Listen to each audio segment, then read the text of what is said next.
'Tis a Thursday afternoon, and you are sitting at a table covered in paper, more paper than you have ever signed in one sitting. Your hand is tired. The pen keeps getting handed to you, and you keep signing and initialing, and the woman across the table keeps sliding the next page across with the practiced efficiency of someone who has watched 1,000 people sit in this exact chair and feel exactly what you are feeling right now, which is something between terror and satisfaction and the specific pride of having done the thing adults are supposed to do. At the end of it, she slides a set of keys across the table. One key for the front door, one for the back.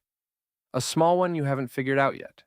You pick them up and they are heavier than keys have any right to be, and you drive to the house, your house, that word still requiring a beat before it settles, and you stand in the empty living room in the late afternoon light, and the feeling is real and good and earned. You own something. Something that will be yours for 30 years. Something that will go up in value. Something your parents told you was the smartest thing a person could do with money. An investment. That was the word they used. That has always been the word. And it is not a wrong word exactly. It is just a word that has been doing a great deal of work for a long time, without anyone checking too carefully whether it still deserves the job. This is not an argument against buying the house. The house is fine. The house is good even. A home is a real thing, and it does real things that a spreadsheet cannot capture, and a spreadsheet was never the right tool for measuring all of them. But the word investment has a meaning.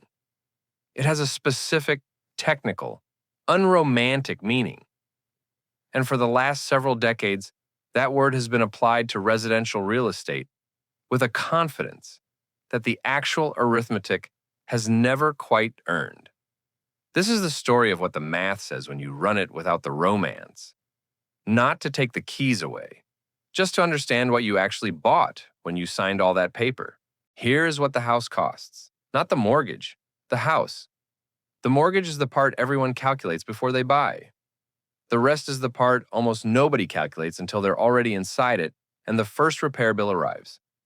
The purchase price of your house is $380,000. You put $76,000 down, 20%, the responsible amount.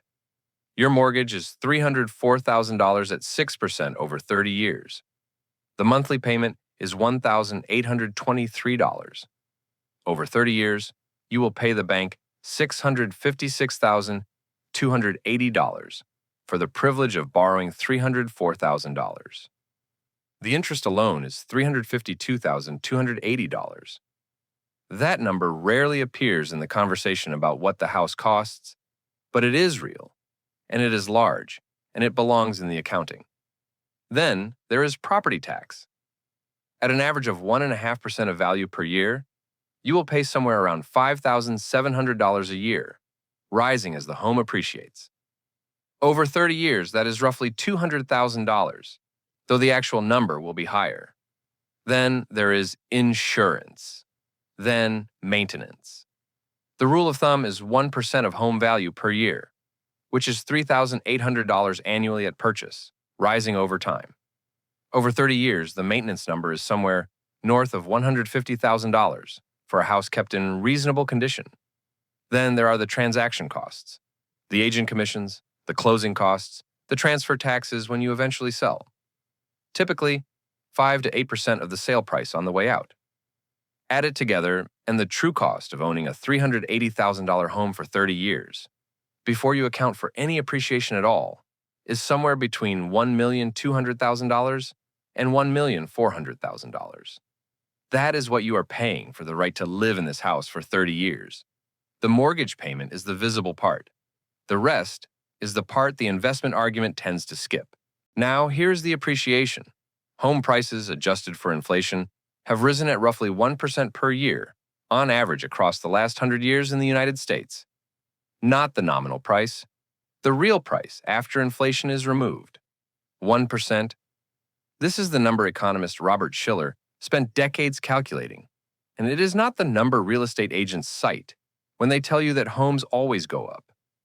Homes do go up in nominal terms. They go up because everything goes up in nominal terms when the dollar loses purchasing power over time.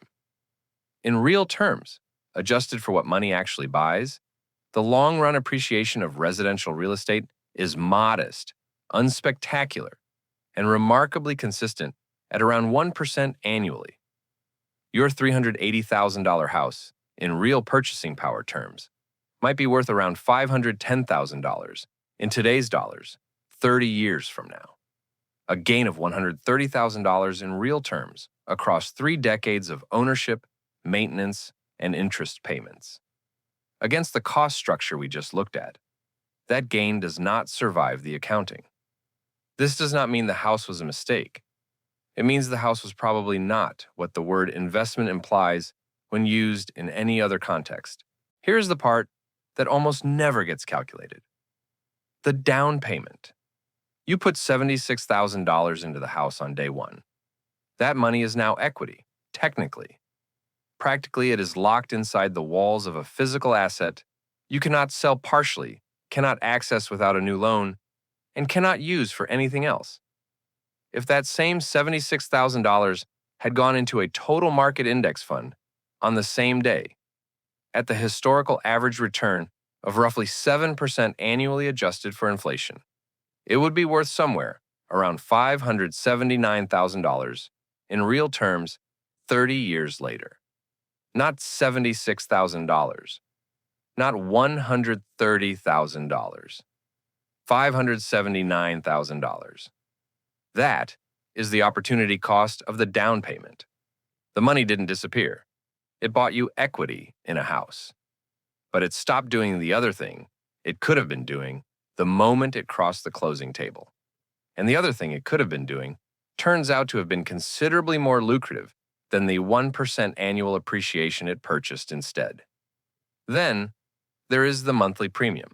In most markets, owning costs more per month than renting an equivalent space, once all the ownership costs are included.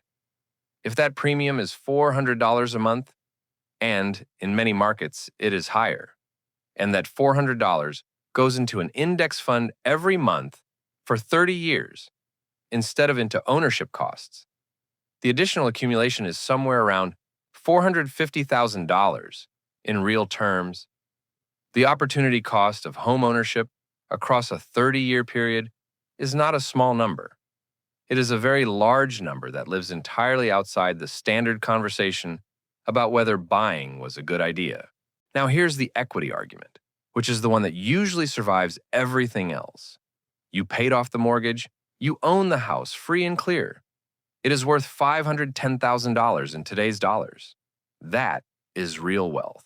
And it is, with 2 conditions attached that the argument usually leaves out. The first condition is that equity is not liquid. It cannot pay for groceries. It cannot fund a retirement without either selling the house, which means you need somewhere else to live, or taking out a new loan against it, which resets the interest clock. The second condition is that the house still costs money to own, even after the mortgage is paid. The property tax does not stop. The maintenance does not stop. The insurance does not stop. A paid-off house in retirement is a meaningful asset that comes with a recurring cost that must be funded from somewhere. The equity is real. The equity is also less flexible, less liquid, and more expensive to access than the same number sitting in an investment account would be. These are not reasons not to own. They are reasons to understand what you own. Here's when the math actually works. Because it does work, under specific conditions that are worth naming clearly. It works when you stay long enough, 15 years minimum, 20 or more ideally, for the transaction costs to amortize across enough years to disappear into the math. It works in markets where the rent premium is low or reversed, where owning genuinely costs less per month than renting equivalent space. It works when the mortgage provides forced savings for someone who would not otherwise save, when the discipline of the payment builds equity that would otherwise have been spent. It works when the home is in a high-demand market where appreciation meaningfully exceeds the national average. And it works as a life decision independent of the financial math. Stability, roots, the freedom to paint the walls, the inability to be evicted, the feeling in the empty living room on a Thursday afternoon. These are real. They just aren't investment returns. And calling them investment returns has been confusing the conversation for a long time. Now, here are two people, same age, same income, same city, same year. The first buys the $380,000 house, 20% down, 30-year mortgage. He lives in it, maintains it, pays the taxes, watches the value on a real estate app with quiet satisfaction every few years. He builds equity. He stays for 30 years because leaving is expensive and the school district is good, and the life they built inside the walls is a real life that does not reduce to a spreadsheet. At the end of 30 years, he owns a house worth $510,000 in today's dollars, free and clear, with no mortgage remaining. A real asset. A life well housed. The second person rents. A comparable apartment, slightly less space, slightly more freedom.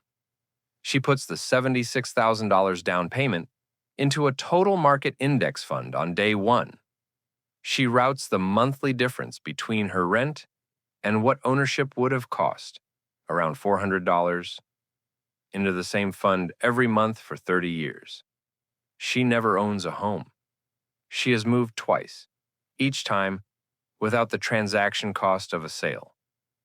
At the end of 30 years, her investment account holds somewhere around $1,050,000 in today's dollars. She does not own a house. She owns a number that can become a house, or an income stream, or a gift, or anything else, without a loan and without a real estate agent and without signing a table full of paper on a Thursday afternoon. The gap between them is not the story. The story is that both of them are fine. Both built real things across 30 years. One built a home, which is a life decision, and a valuable one. The other built liquidity, which is a different kind of freedom and also valuable. The part that was never quite right was the word that put them in competition with each other. Investment. That word told the first person he was doing what the second was doing, only in brick and drywall instead of index funds. He wasn't. He was doing something different and real and worth doing. It just wasn't quite what the word said it was. It's a Thursday afternoon, and you are sitting at a table covered in paper. The keys are heavier than they should be. The living room is empty, and the light is good, and the feeling is real. You bought a home. That is what you bought. A place that will be yours. A place that will hold 30 years of ordinary life and not give any of it back. That is not a small thing. It is not an investment in the technical sense, and it never quite was. And understanding that changes nothing about the feeling in the room and everything about the clarity with which you carry it forward. The house was always going to be a home. That was always going to be enough. It just needed someone to say it plainly without trying to sell you anything, so you could finally let it be what it actually is,